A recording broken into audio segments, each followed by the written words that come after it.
If you're a restoration contractor, you're sick and tired of fighting with adjusters, having your estimates and invoices slashed in half, letting them go off to third-party peer reviews after the work's already been done. If you're sick and tired of that, this video is for you. In this video, I'm going to break down the real reason why insurance companies take so long to get paid, and then why do they cut your estimates and invoices down. Hint, it's not about justification. It's not about F9 notes. It's not about this or that. It's about one simple thing. They make more when they pay you less, and there is a fiduciary responsibility about that. And I'm going to break it all down in this video. Here's the deal. If you own a restoration company and you're tired of fighting with adjusters about getting paid, you do not want to miss this video. Let's go.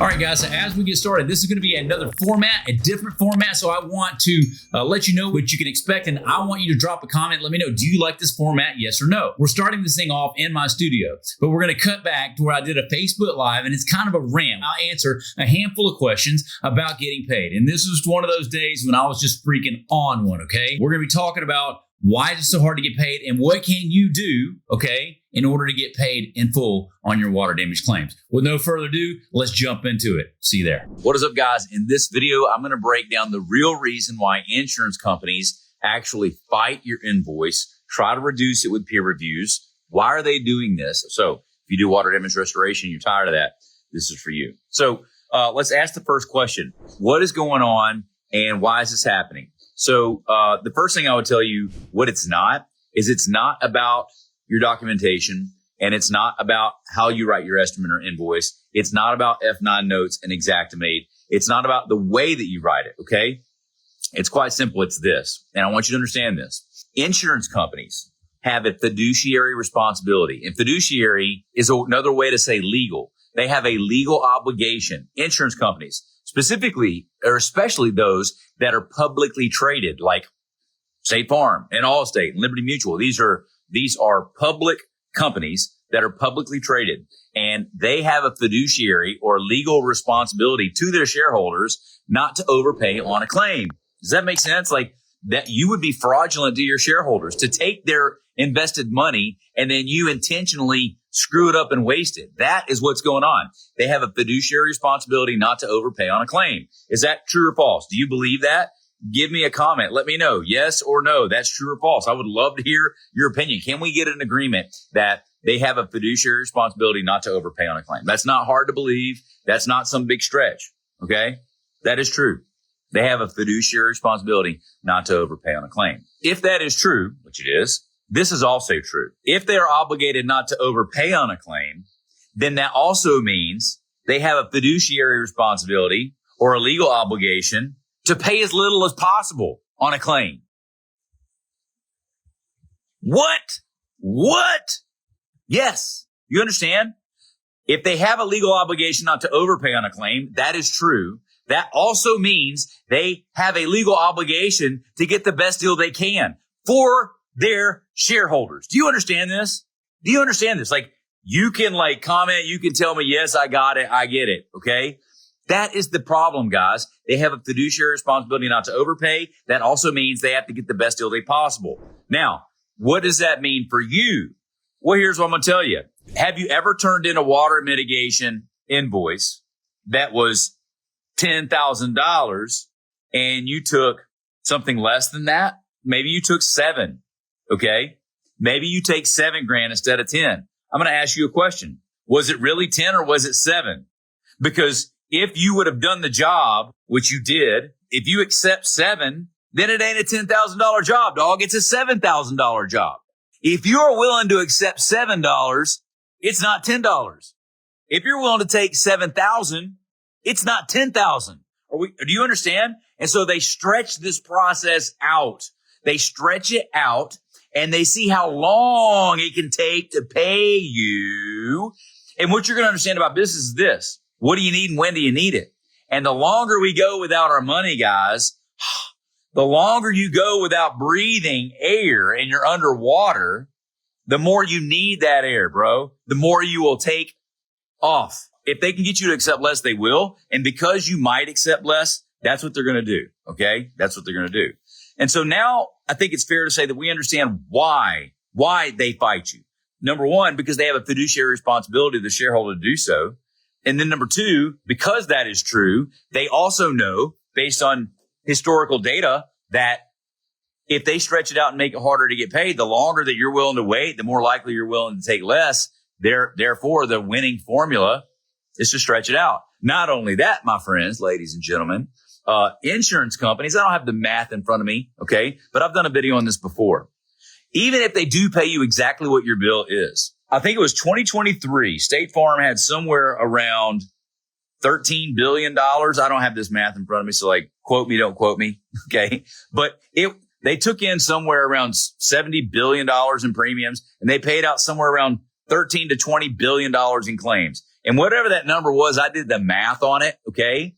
And just assuming the interest at 4%, and trust me, State Farm can fetch 4% inside of their own whole life insurance policies. Like State Farm got no problem earning 4% interest. Okay. Hey guys, real quick, in case you didn't know, I help people just like you grow and scale your water damage restoration business. If you are interested in me helping you grow and scale your company, go to workwithshane.com. We hop on a 15-minute call to see if we're a good fit. Workwithshane.com. Now, let's go back to the video. Let's assume that they're paying out $20 billion. Okay. That money's leaving their coffers and going out to the world. Do you know what the interest is on $20 billion every day? And so I ran this math, and it was somewhere to the tune, okay, of $3 million a day, 3 times 30, $90 million a month. $90 million a month. Even if they paid your full $10,000 invoice, if they can delay the payment for 30 days, on every single claim, that's upwards of $90 million every 30 days. Now, let me ask you a question. If they make $90 million in 30 days, how much does that mean they make in 60 days? 90 times 2, $180 million. Okay? And so it's 90 million every 30 days. So now you know why it takes so long to get paid. Now you know why they fight it, because the longer that it takes you to get paid, they make interest on it, and you need the money worse. Is this making sense yet? Is this hitting home for you guys? It's not about Xactimate. It's not about documentation. It's not about your F9 notes. It's about the F this notes, because they effing you up. That's what it is. That's what it is. This is simple math. I was looking the other day. There is a summit of contractors and attorneys meeting to talk about the state of getting overhead and profit paid in the restoration industry. Dog, it is 2025. That ship has sailed. That is like six white dudes sitting around a campfire talking about the wind. Because y'all going to get about as much accomplished at this summit talking about O&P as you are trying to talk about the weather. Because it's not about overhead and profit. It's about everything we're talking about here. How is this? How do y'all not see this? How do you not see this? Gets me fired up. Can you tell? Because I see a lot of you guys chasing the wrong things. And it's simply not true. Delay, deny, defend. That is exactly what they do. Can I get an amen? Why do they delay, deny, defend? That's exactly what we've been talking about here today. That's what we've been talking about here today. So these are the reasons why they delay, deny, defend, and why they cut your invoice. And it's not because you're not documenting it properly. If it was about documentation would be all you need, right? Because they told us if you just use Xactimate and you're transparent in what you do, then everything will be fine. How's that working out for you? How's that working out for you? How many times have you heard, oh, well, we don't pay for that? That's what overhead and profit is. Now they don't pay for O&P. Xactimate says you need to. Xactimate knows they don't need to. Xactimate's owned by the insurance companies, owned by Verisk. Did you know that? Xactimate's parent company is called Verisk. They literally assist in underwriting insurance policies, dog. Literally. And y'all out there giving them your money. Stop it. Stop it. It's the devil's tool. Now, it's not the problem or the solution, but there's no need to donate money to a terrorist organization. You understand? And these people are not your friend. And neither is the insurance company. And some of those adjusters may be good people, but they're still working for the devil. You understand? It's the devil's tool.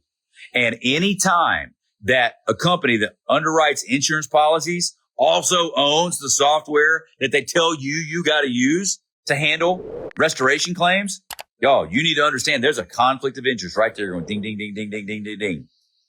And if you can't see that, I don't know if this video is going to help you either, okay? But if you want a better way, I'll teach you a better way. So that's why it's hard to get paid. That's why it takes so long to get paid. That's why they send you off to peer reviews. We got to the point where we can say, what can you do about it now? And also, I want to ask you guys this. If y'all enjoy these videos, comment down below and let me know. Maybe I'll make more, maybe I won't. Because I would really rather be grilling right over there right now. I'm kind of hungry, but I want to make this video for y'all. And if this ain't helpful, I'd rather go in there and cook my dinner and play with my son. But if I can help somebody make some extra money and quit running their head against the wall from the insurance company in a 20-minute video, I'm going to do it. So that's why I'm doing it. Okay? Ain't nobody paying me for this. Guys, if you didn't already know, the two biggest problems you're going to have in owning a restoration company are this. Number one, getting consistent water damage jobs coming in the door. Number two, getting paid what you're worth for those water damage jobs. For that reason, I'm addressing both those problems with these videos to my left or right. On one side, it's about getting jobs. On the other side, it's about getting paid. Go over there, click the link. I'll see you in the next video.